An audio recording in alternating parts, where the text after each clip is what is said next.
Welcome to Home Buying 101 Goal Setting. Is it time for you to take that giant leap into homeownership?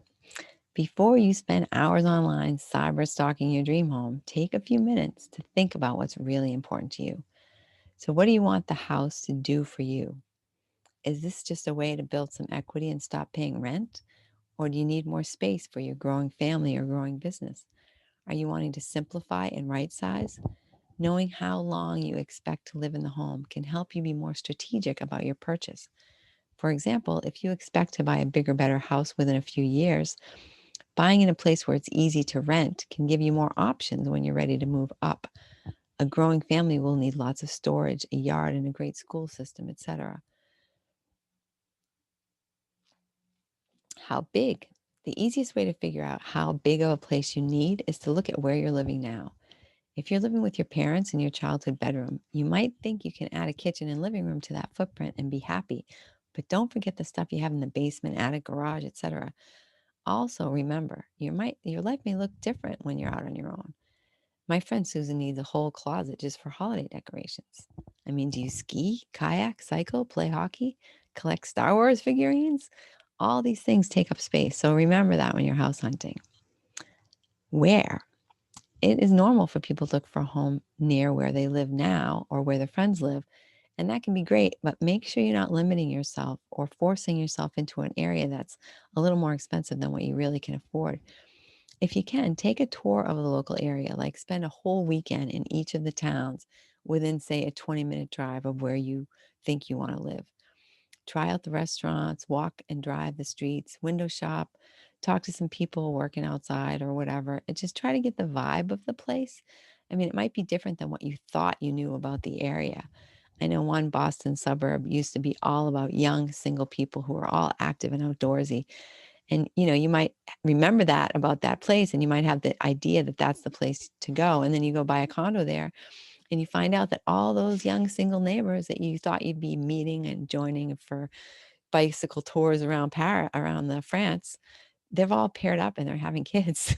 So that like young single neighborhood is now a young family neighborhood, which is fine, but and they're really nice people, obviously, but if you're a single person, you might love your neighbors and their adorable kids, but it's not going to give you the lifestyle that you were envisioning.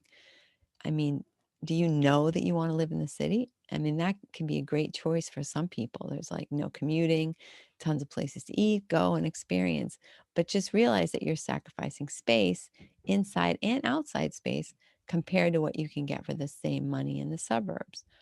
And remember also that people moved into the burbs to get more space, so you'll find more families. I mean, I love my house and its location, but I have nothing in common with my neighbors. And so I'm missing out on that kind of like warm neighborhoody feeling that I could have if I lived someplace else.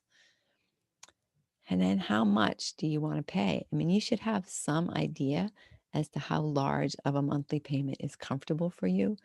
I mean, maybe it's the rent you're paying now plus whatever you've been saving for the down payment. Maybe you have a monthly budget that you don't want to exceed, like that's your comfort level. So when you go talk to your loan officer, and you can see, tune in next series to find out more about that piece of it. He or she will tell you how much the bank will lend to you, but that might not end up being a comfortable monthly payment. So it helps to think that through before you go to the banking or the lender and get romanced into a mortgage that's a little bit more high, a little higher than you feel comfortable with. Okay, now you got to think about amenities. Do you like need a garage or a dishwasher or a second bathroom or something like that on your list of must-haves?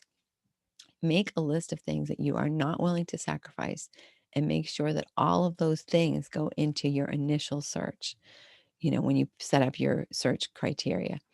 If you're not finding enough properties in your price range, you've got three options: price, location, or amenities. If you can't raise your price and you're stuck with your location, in your mind, then you got to look at reducing some amenities. So if you have to back out of some of those things that you felt like you needed to have, you can manually look for homes that will let you add them.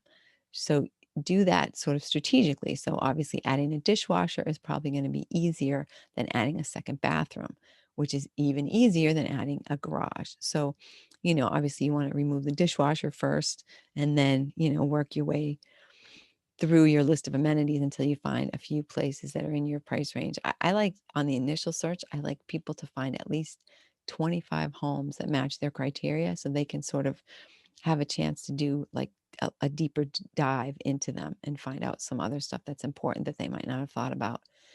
And then you need to use your crystal ball.